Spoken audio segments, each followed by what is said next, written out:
Hello friends, welcome to another GI video on Cyberpunk 2077. I'm Alex Stadnick. I'm joined with Andrew Reiner, Blake Hester, Matt Miller. Gentlemen, thank you for joining me. Today, we have talked a lot about our impressions of Cyberpunk on PC. That's where we did our review, that's where we got our original codes.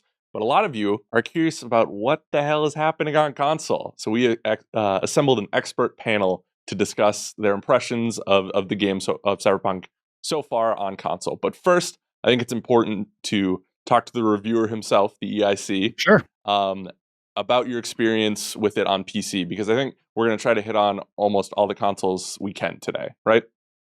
Yeah. So, I played it on a really nice high-end PC that allowed ray tracing and all that stuff, and checked it on every setting possible. I was in those settings going bonkers on that thing to see how I could break it or, or tweak it. As most PC players do, I found the optimal settings for my setup, and that game is made for high-end gaming, right? Like it is. Yes, it debuted 3-4 years ago at E3. And everybody was like, whoa, that looks incredible. How are they going to pull that off on console? And they assured us that they could, but I think they definitely overshot on the how high end that game is.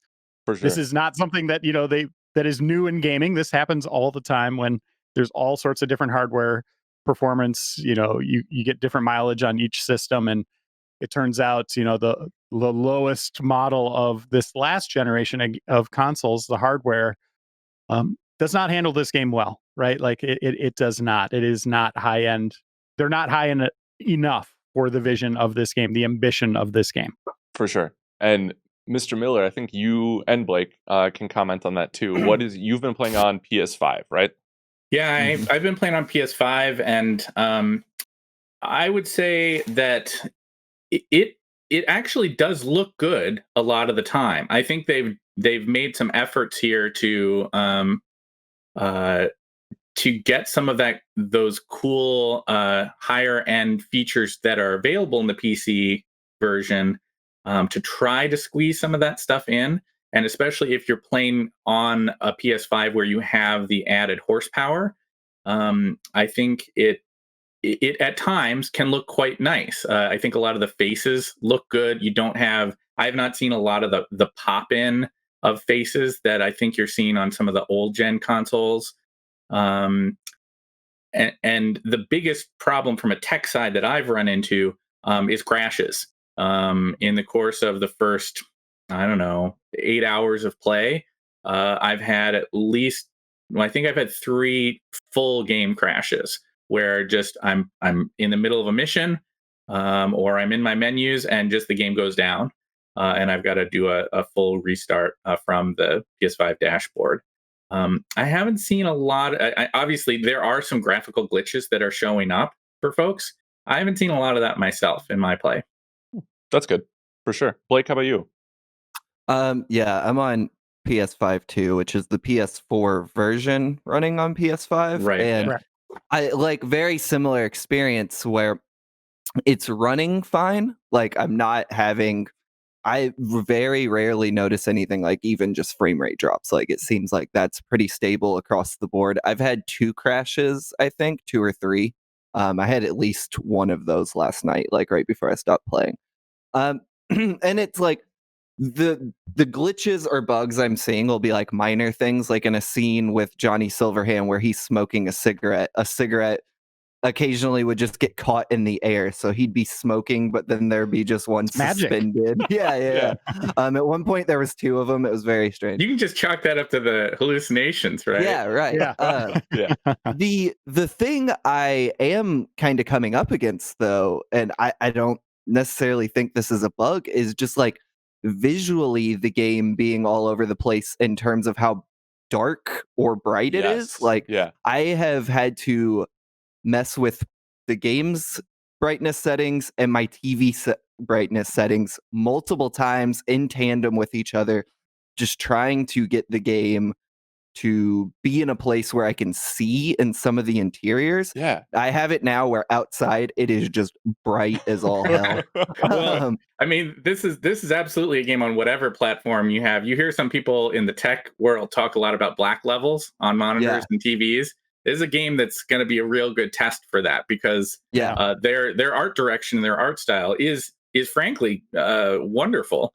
But it is they've made some very, very dark choices in the way that they've lit their spaces, and so I'm totally with you, Blake. It's hard to get it right, and I think the default for a lot of people, and it has been for me, has been to just move the gamma to a place where I can just sort of make out what's happening in some of those darker scenes, because I think the PS5, even as a new gen console running a what is a PS4 game, is struggling some to figure out how to do that. What are you guys playing on? Are you on performance mode or quality? I don't think there's an option. Yeah, I didn't. Yeah, I think there is. There is for sure on Xbox. I can't speak to PlayStation. Oh, interesting. Yeah, I didn't see that. I mean, I tweaked some of the setting stuff. But if there was a specific mode like that, I didn't see it. It's in the in the graphics tab. So you would have seen I've noticed is an HDR option, which I have turned off right now. Interesting. Yeah, that's so Xbox has that on Series X. You can at least Series X. Yeah, I haven't played it on the Series S or whatever that thing is. But yeah, that's a big difference maker. I play it in quality mode and have been getting a better bang for my buck in terms of frame rate and just graphical quality. Less hitches. I was shocked because we had talked before this, Reiner, about changing that, and seeing your video. It's night and day turning it to quality mode.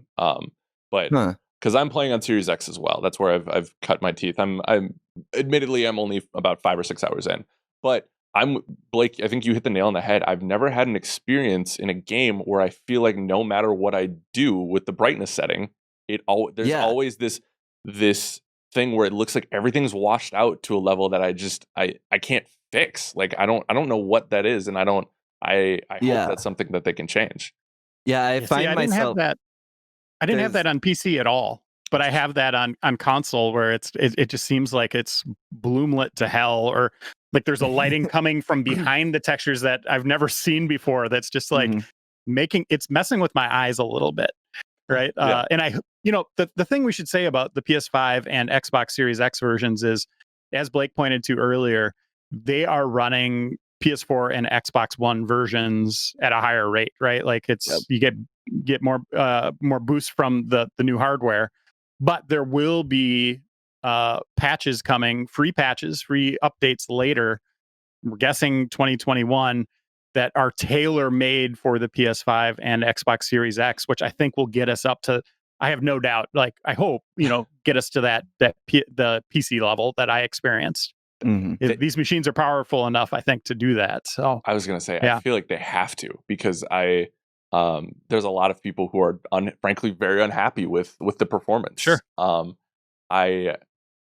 It's a thing for me where I try to not let bugs throw me, because it's a huge world, it's an impressive world, but it definitely, like, it feels like you can see like the systems sparking in the background, trying to put spawn NPCs and stuff like that. And I don't mind seeing chopsticks floating in the air, but when I can clearly see things loading in and you know what I mean, that's when it's like I'm trying to be immersed in this world, but it's a struggle. It's I love Jackie so far, and I'm really enjoying V's story, but I can't help it when I see someone T-pose in the background and then walk through, you know what I mean? And that's happened a couple of times where it's like, this is difficult.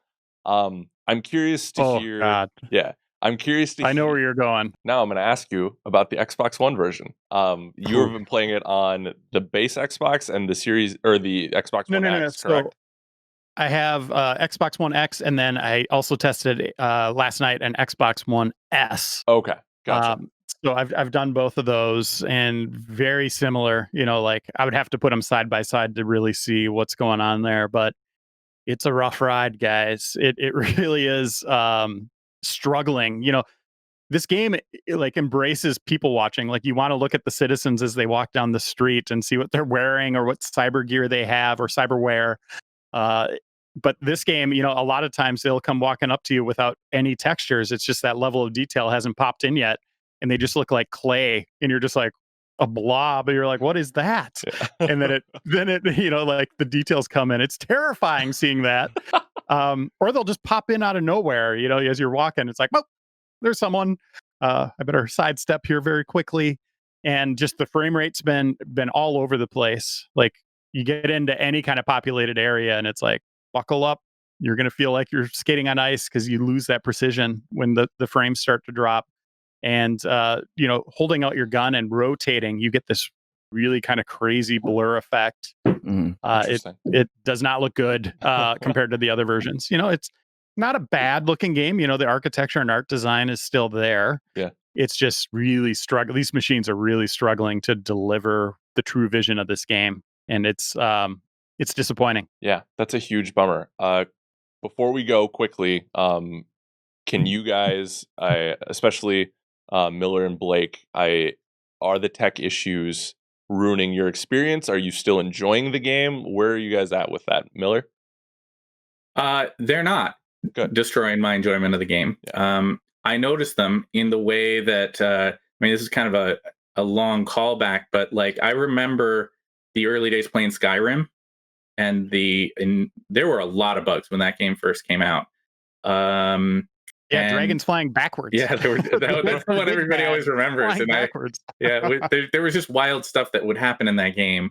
But I remember having a lot of fun. And honestly, I gotta say, I am still having a lot of fun with Cyberpunk. I think the reason that I'm having the most fun with that game, because up to this point, I'm kind of with Blake. The combat hasn't really done it for me. I maybe don't dislike it as actively as you do, Blake, but like it's not that amazing. But I do really, really like their storytelling and approach to role playing. I think they have. I have some history following along with this actual franchise as a tabletop role playing game, and they have done an excellent job of bringing that world to life and giving it the sense of history. And strange dark beauty that is inherent there, and the degree to which you feel like your choices are making a difference in the world and in your own personal story is really exciting. They've done a great job of making the atmosphere work, and making it feel morally challenging. So all that stuff adds up to me like really enjoying a lot of things. But it is also one of those games that we are all playing it right now because professionally we need to talk about it to people, and we need to think about things at the end of the year of like what are our favorite games and all that kind of stuff. But if somebody could be patient, I would honestly tell them to wait. Right? This is I think there is the potential that this could be a remarkably good game once they resolve some of this stuff. Once if you have a PS5 or an Xbox Series X, if you have those by the time next year that the next gen patch comes out, I just think there's going to be a lot of things that get fixed over time. I mean, I don't know that. I don't have any special insight, but I think that CDPR is a very good development team.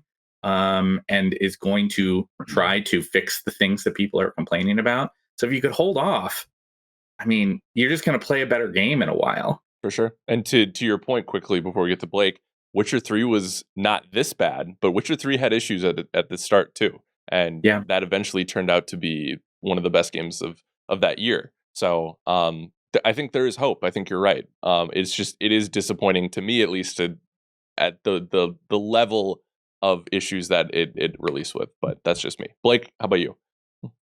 Oh, I mean, certainly not. I don't think I've run into anything drastic enough for it to technically speaking to dampen my experience. I think my issues with it stem more from like what it's doing thematically I wouldn't. I'm only 8 hours in, which I guess the campaign's shorter. I don't know. Maybe like I've mainly done campaigns, so maybe I'm a good chunk of the way through. But yeah, keep going. Yeah, I don't know how some of that stuff is going to play out. I don't personally feel like I love the game, but I'm compelled by it to see it through, especially with the shorter runtime. It's like, why not? But like in terms of technical issues, for me, my specific, experience PS5, nothing at all has been like bad enough for me to be like, my experience is ruined by this. Like it's been very, very minor. For sure. And then Reiner, can you speak to your experience on that? Yeah. Well, I've been following a lot of it online, seeing where people are at on different systems, the community, other journalists, other tech sites, that really focus on this stuff. And you see the anger from some people, especially on the base PS4 and Xbox One or Xbox One S, where they think it's a bait and switch, kind of like Gearbox with Alien Colonial Marines. That's not the case here necessarily, because we do have the proof of concept of what we saw at E3, that visual fidelity on PC, to a degree on PS5 and Xbox Series X. You see the potential there, right? Like, I think they're going to get there with these updates next year. I hope so. But just in its, handling the backwards compat or whatever you call it of PS4 and Xbox One, it's doing it pretty well, right? Like these guys can speak to that it's going really well. Or it's not terrible, right? It's not a disaster like some people are saying. Yeah. Whereas if you did watch those videos and they said it's coming to these machines, PS4 and Xbox One, that's not the visuals we got. Like they were very clear at the time this is running on a PC, but they did not show us this game on PS4 or Xbox One until launch day. Reviewers like me did not get it until launch day. We only got PC. We got to see the best form of it. We didn't get to see its lowest, kind of dirty, ugly version of it that's running on Xbox One and PS4. The one thing I would say, to Miller's point, we'll see. Wait, like it could improve over time. Maybe there's a patch coming. Maybe they're working on stuff that will help those low end models. But it is disappointing to see it running that way. It's a lot of times when you see ports to different systems, it's pretty even, right? But this one, there's a big gap between the quality on PC and console. 100%. Really quick, a tip for everyone playing on consoles: go in the menus and turn every visual thing off. The chromatic aberration, the depth of field, the lens flare. It makes it look better. That's wild. First off, I don't even know what chromatic aberration is. Those sound like fake ass words to me. But just turn it all off. It makes the whole thing look a lot clearer and cleaner. I'm sure maybe if I was playing on a high-end PC or if I had the actual PS5 version, that stuff I'd see how that's supposed to be implemented. But right now, the way I'm playing it, just get it all out of there. For sure. So yeah. Good tip, and I'm actively going to do that after we get off this call. Yeah, it helped a lot for me. Yeah, for me, if they can get the brightness setting down and fix that to that visual fidelity closer to the PC, I think I'll be very happy. So, hold on, sorry, one question about that. Yeah, correct me if I'm wrong. Video games forever, the brightness setting, you push it right to be brighter, left to be darker. But this I noticed the same thing. Is the opposite. And actually, that was a lot of my issue in the first hour, is I kept pushing it right and being like, why the hell is it not getting brighter? Wait, there isn't a meter that shows you getting brighter, or there's sort of have this thing be barely visible? There's not at all, which I was very surprised you see about. the name, you'd see the name Cyberpunk, like the logo, and it's split into thirds. But if you're making fine gradation changes, which is what I expect Blake was doing to try to be cautious, right?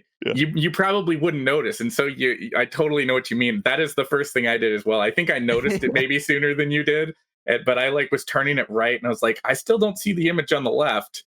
Well, I don't know what to do. And then eventually I finally did it the other way. I moved the gamma the other way, and that's what fixes it. There you go. Yeah, I was doing like incremental changes. Yeah. And then finally when I went nuclear option, like what is the farthest side of both of these look like? I finally realized it was the opposite to almost every other video game, I think, in history with where brightness and darkness is. Nothing against you, Blake, but that's a little bit of user error. Okay, correct. You're right. I will say, when I finally boosted the brightness, still did not help in a lot of those interiors. There's a lot of just like bumping against corners, being like, I don't know where I'm going. But yeah, in the first couple hours, that was on me for pushing it the wrong way. I appreciate your honesty there. Yeah, that's what we're about here at GI. Gentlemen, thank you so much for joining us. If this was interesting to you, we hope we can help you make a purchasing decision on this, because sounds like console, maybe wait. If you have a PC, it sounds like that's the place to play it right now. But if you have any more questions, any more respectful questions, please comment on the Shell and the YouTube page.